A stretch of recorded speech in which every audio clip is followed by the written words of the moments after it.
You're watching Drakewing Gaming. Enjoy the video. Hey guys and gals, Never here from Drakewing Gaming. It's of Mountain Twitter, the Gaming Drag. Today I'm coming back at you with a Let's Play episode of Arches. So yeah, let's go ahead and jump right back in, shall we? Alarm chain, you were up, and let's go. Alright. Whoa. What? I'm just glad I met you, and that we're together, and that you're here with me. Devon wraps an arm around Cameron, pulling him to his side as he leans up against the Jeep, too. Aw, look at them cuties. Fort Allen Robotics, huh. Vote person for president. But seriously, if you ever feel like, I don't know, you're just not into it, just let me know. Well, as long as you're not expecting anything, I think it'll be alright. Yeah. Devon goes on grinning and Cameron narrows his eyes. Because I'm getting the feeling that you're expecting a lot. Devon pauses, seeming to think. Well, I'm also happy that you're feeling that you're being more open like this. I'd always felt like you didn't want to talk about it. Cameron also thinks. I guess I just didn't want to be told that what I see must mean something, you know? Yeah, that would get old pretty fast, but since we're talking about it now... Does it not? Like, some of the things you mentioned don't make sense. Like that raincoat creature, but what about your old friend who, you know, got shot in the head? After hallucinating that someone shot him in the head? Yeah, that one. This is what I'm talking about. You and all of us really like to see meaning in everything. That we have a purpose in life, a reason. Reason, purpose, and the meaning of life means nothing to the universe. Everything just is. Whether it has meaning is up to us. Yes, it's weird that I hallucinated the way he would die, but he was also involved in things that could have led to that. I knew he'd been dealing drugs in a really risky way, so I knew his life was in danger. I was on fucking ketamine. All the reason is there. Well, Dev shifts around, clearly uncomfortable and trying hard not to look that way. I get that, but there's a lot of other examples I could bring up. Maybe it's a coincidence, but at some point don't you have to wonder if maybe it's something else? Cameron sighs. Of course I have, but what always worries me about this paranormal stuff you're into and the afterlife and all that, it reminds me of my mom. Dev doesn't say anything, just waiting and listening. You know, toward the end, right before I left, she was usually amped up on something to stay awake for her 3 jobs. Whether it was amphetamines or meth, she barely slept. We had this box fan in our trailer, and one day after she turned it on, she asked me if I could hear someone talking from the fan. Cameron had debated on whether or not to give Devon all the details about his mother, but he feels like he needs to say it. If only so that Devon would have some explanation as to why. I said no, but she sat next to it and listened to it, and eventually had this huge epiphany that it was God. And she did that for weeks. That's almost all she did when she was home, listening to the fan talk to her. I'm not sure what all of it was saying to her. I don't even think I really understood what was going on. I just knew that sometimes STEM addicts did that kind of stuff, especially when they don't sleep, you know? But then she started to look more for specific shapes, arches, and half circles.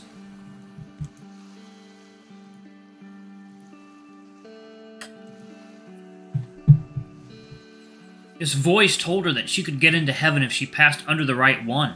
The voice also told her that the devil would trick her with fake ones to make the real one harder to find. She pointed these out to me. How there were so many, and yeah, they were there, but when you look for these patterns, for something as simple as a shape of an arch...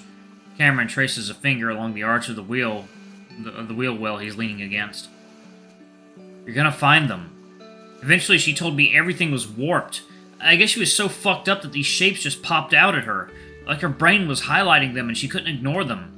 On the last day she told me that even I looked like an arch, and that she thought I had been damned to hell. She looked completely... done. She told me she'd be back to save me. She just walked out of the trailer. A few hours later she drowned trying to swim under a bridge, and everyone in the trailer park kind of saw it as just another delusional druggie getting themselves accidentally killed.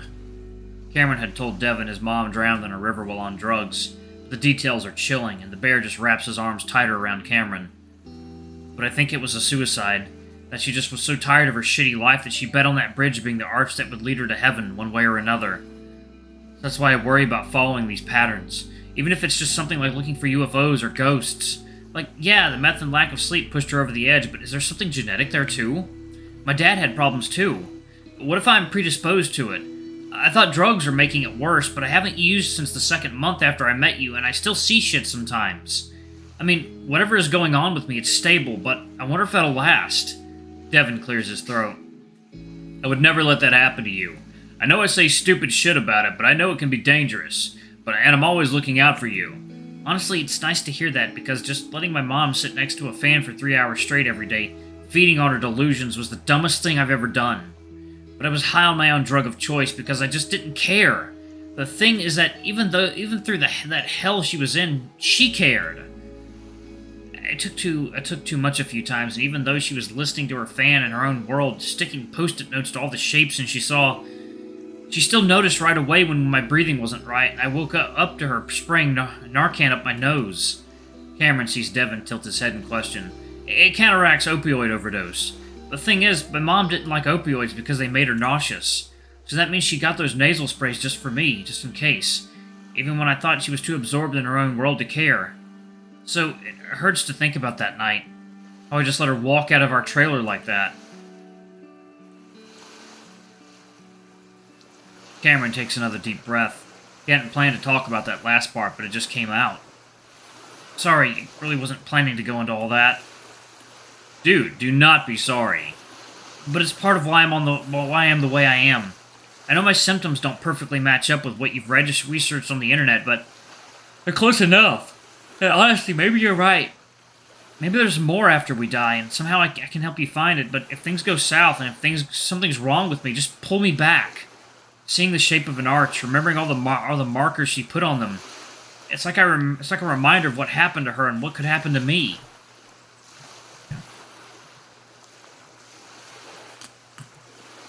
Yep, that's pretty fucked up. I want to give him a hug. Wordlessly, Devon pulls Cameron into a hug, and the coyote presses his head against his chest. At that moment, Cameron realizes then why so many people love their therapists. He always worried that Devon would get too weirded out by what happened when he was a teenager. That he would finally see all the skeletons in his closet, neglectful, abusive, abused, and so hopelessly addicted. Just like his mother, the definition of trailer trash. Cameron was all those things at some point in his life, but he knows that doesn't matter to Devon.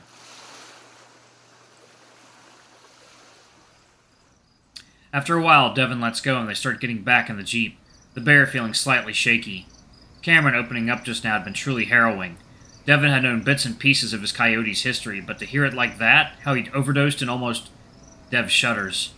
He's just glad that Coyote is safe with him now, out of that hellhole. As he's about to get in on his side of the Jeep, he stares out toward the town just a mile or so away. While Cameron had told him that this had all made him feel better, Devon was feeling more conflicted than ever. Everything that Cameron had just told him practically screamed that this was a bad idea, that this wasn't good for him. Does it matter what he thinks about Cam's hallucinations? That this skimming of abnormal psychology literature about hallucinations led him to believe Cameron wasn't mentally ill? No. How could he take him to Echo after hearing that? How could he ever drag him into this endless hunt for the truth ever again? Yet at the same time, Cameron's telling him he wants to do this. Dev looks over the hood at Cameron, tapping his blunt claws against the soft top of his Jeep.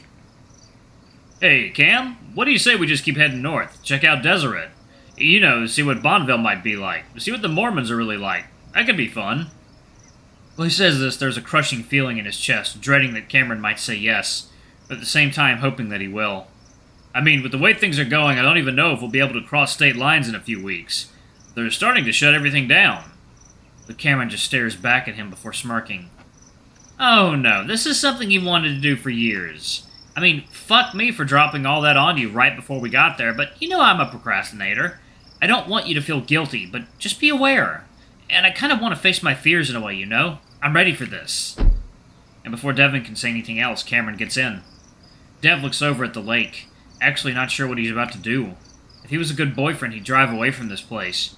Cameron would yell, curse, and moan about how it took them 10 hours to get there, and Devon would shut him up with one of those sugary abominations from Starbucks, and he would never talk about Echo again. He would listen to Cameron and trust him about how it actually felt to see awful stuff. They'd move, get married, get a big house, and sooner or later Dev would get his answer, because everyone does at the end. As they pull out of the parking lot, he thinks he's made his decision.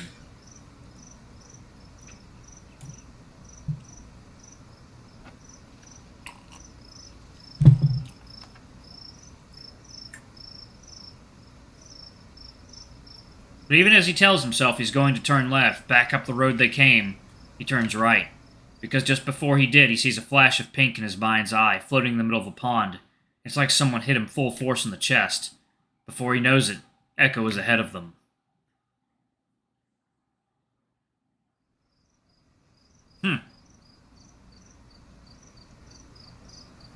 Open sesame.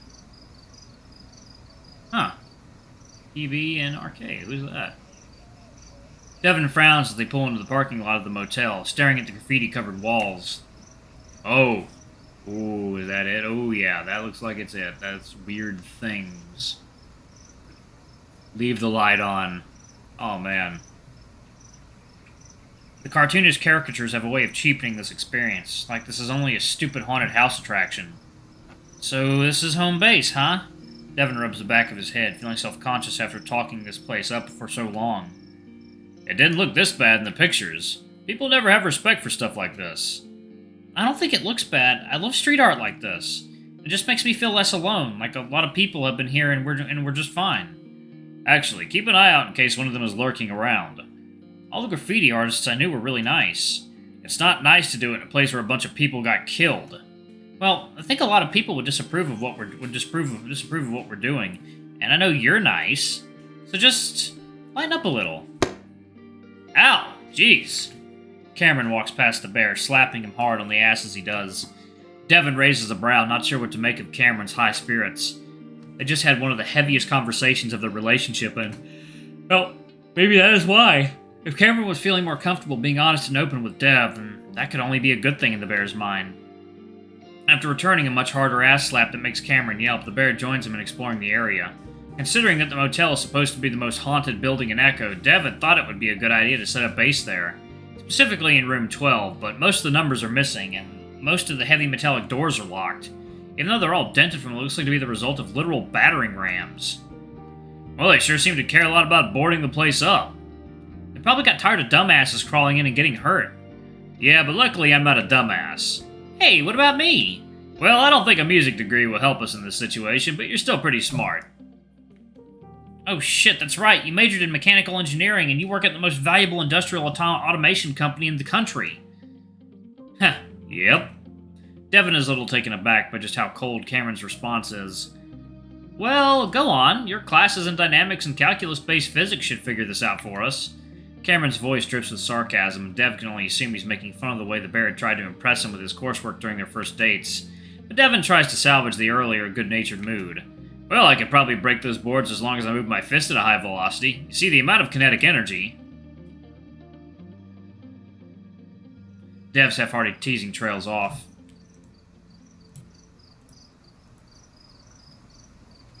He never much liked the outright disdain his fellow STEM students had for the arts and soft sciences.